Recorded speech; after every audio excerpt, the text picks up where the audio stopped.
Hey, welcome back to Layden's Olives. So today we're going to be showing you our potato chip recipe. We're going to do a batch up so you guys can follow along as we continue along. Now, our recipe come from probably 7 or 8 different recipes that we've tried.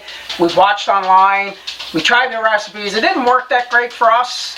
They were okay, but it wasn't what we wanted. And then we tried somebody else. It was the same thing. It was okay, but not exactly what we wanted, and so on and so on. So what we actually did is we took maybe 6 or 7 different recipes and we kind of mixed them up, added certain things to them, took certain things away. We changed the type of potato that everybody else was using, and we came up with the potatoes that worked the best for the kind of potato chips that we like. Now, I'm trying to be somewhat of a healthy guy, there's best, but potato chips is my guilty pleasure, as you would say. I could eat lots of them, so we decided that we were going to make our own. I mean, they're still not the healthiest thing, but they're actually way better than anything that you can buy commercially, because these are all done. Okay, so the first thing I'm going to tell you guys is we use Russet Caribous. These are early Russet potatoes here on Prince Edward Island. They're a drier potato, so they cook fairly quick once we get to that point. So now what I'm actually going to do is I'm just going to peel these potatoes. I'll peel one and I'll show you guys what we actually do. I use a mandolin slicer with this. So this is the mandolin that we use. It's got a straight slicer on here, which is, I'll show you guys.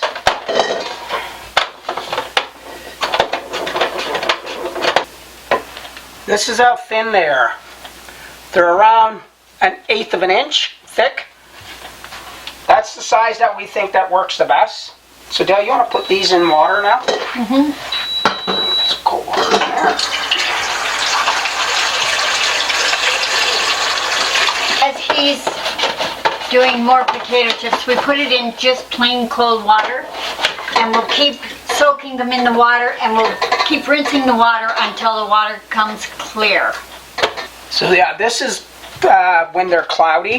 This is showing us that there's still lots of starch in the potatoes, that it needs to come out. So now we'll just rinse them.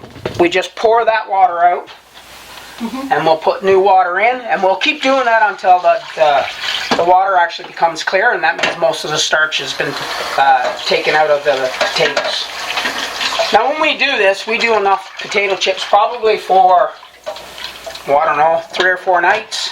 If we have potato chips every night, which we don't always. So now this is nice and clear in the bottom, clear water. So these potato chips now, what we do with these guys is when they're in the clear water, we'll add about 2 cups of vinegar to this.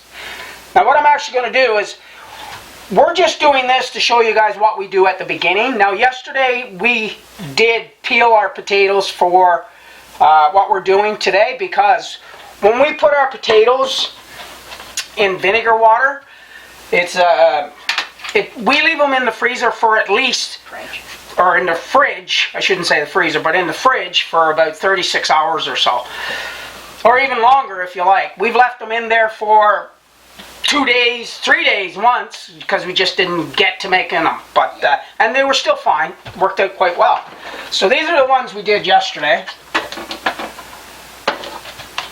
And you can tell, I'll show you guys, we did them. Now these are in vinegar water. You can see how clear that is. So yeah, we had no starch left in there when we put them in vinegar water. So now, these guys, see how this is our potatoes. So this is our vinegar, about 2.5 cups is what we're putting in here. Now these are the ones I did today, so we're not actually going to be cooking these today. These are the ones that are going to go in the fridge, and we'll probably cook them in 2 or 3 days from now.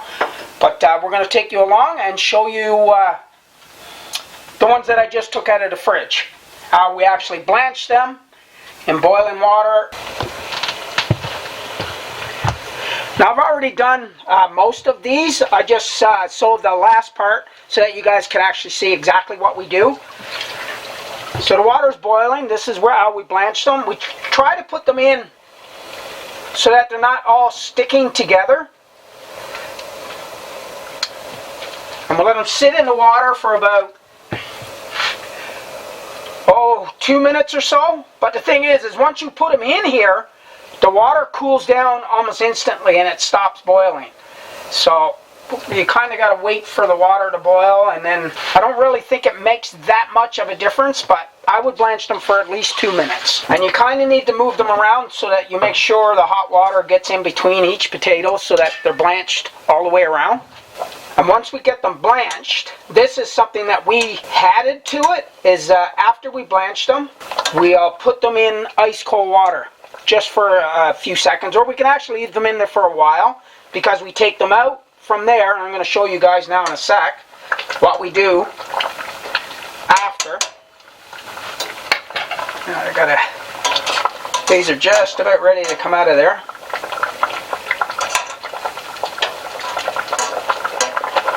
You just kind of want to par cook them. You don't want to cook them a lot, because when you're blanching them, what it does is it actually makes the potato a little bit stiffer so that it holds its shape. But if you cook them too much, they just turn to mush. So that goes in ice cold water.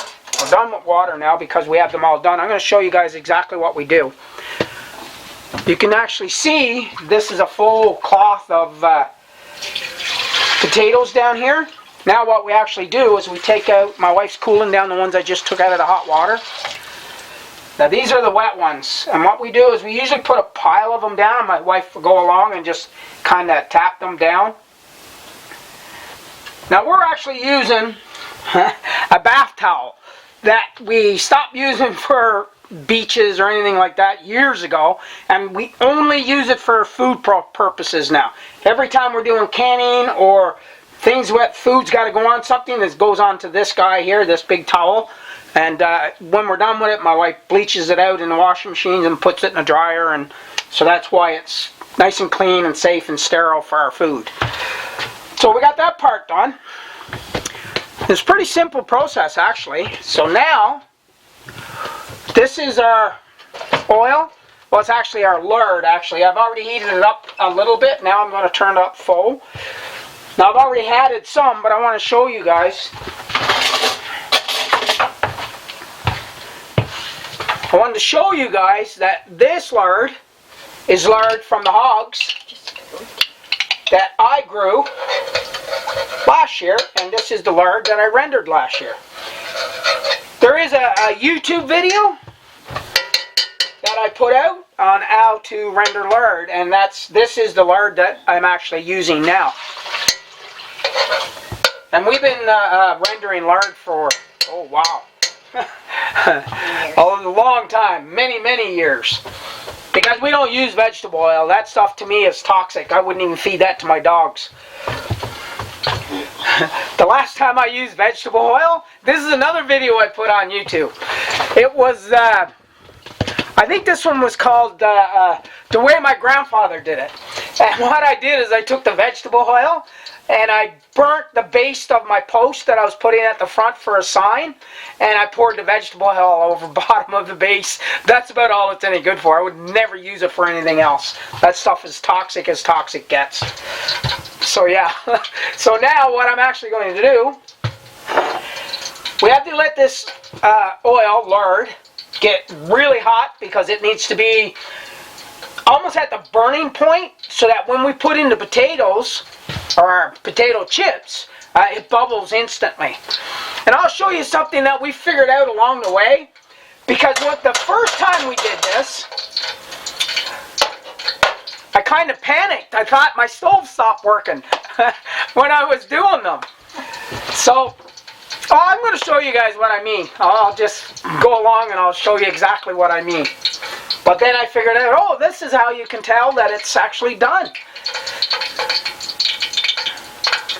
Just gonna test one to see how hot this is. See, it's not quite hot enough yet. When I put it into the oil, it doesn't bubble at all. So it needs to be like a lot hotter than that. And it only takes, I say, about a minute to fry them to what you need. Let's see. Not quite. Maybe another 30 seconds or so. Let's see. Yep.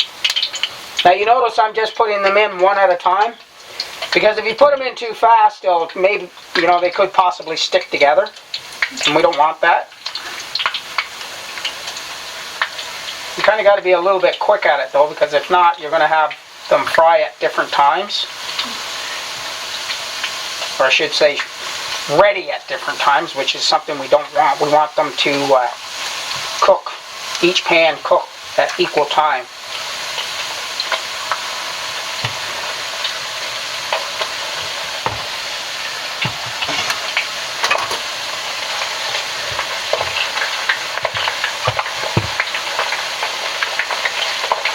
Now, it doesn't take long. They cook pretty quick. But because this is such a hot process, you kind of have to stay here with them to watch them, because, you know, you have bubbling grease going in here, and the reason you're seeing the bubbles come up is because there's still moisture in the potatoes that we've already, we rinse first, then we blanch them, and then we rinse them again with ice cold water after they're blanched. Now you guys can see all the bubbles that are going on in here. This is what I was talking about when I thought my stove stopped working, because it will stop bubbling when they're done. It just means that the moisture is all out of the potatoes and it's evaporated away. So you get a really nice crispy potato chip.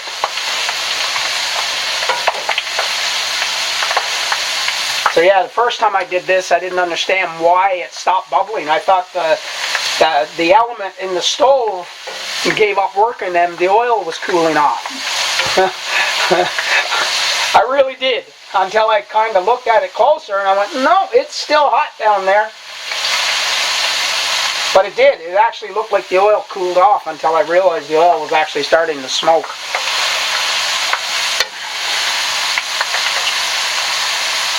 You know, this is a bit of a process to do this, but I mean, it all depends. Like if you're only making a handful of potato chips for a night, it's not that big a deal. Take about 15 minutes and you have them all done. But like we do them so that we have enough for, usually it's enough for 4 or 5 days. All depends on how many potato chips I want that night.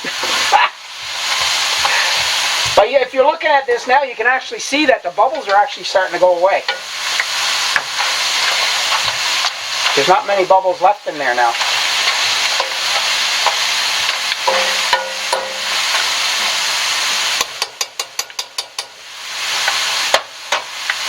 I'll leave them in there until the bubbles completely stop, and then they're pretty well done.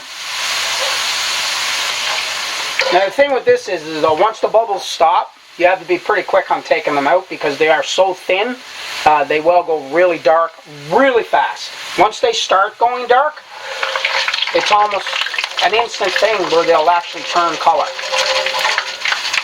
Like they're more than cooked already, but we kind of leave them in a little bit so that they go a little bit brown, not too brown, but a little bit. That's one batch chips.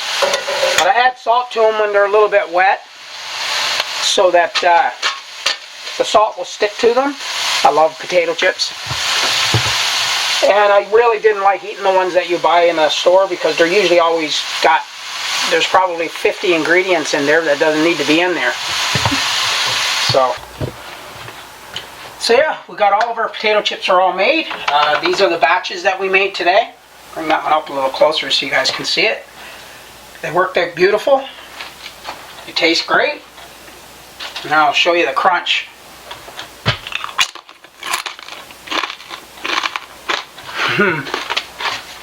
Really good.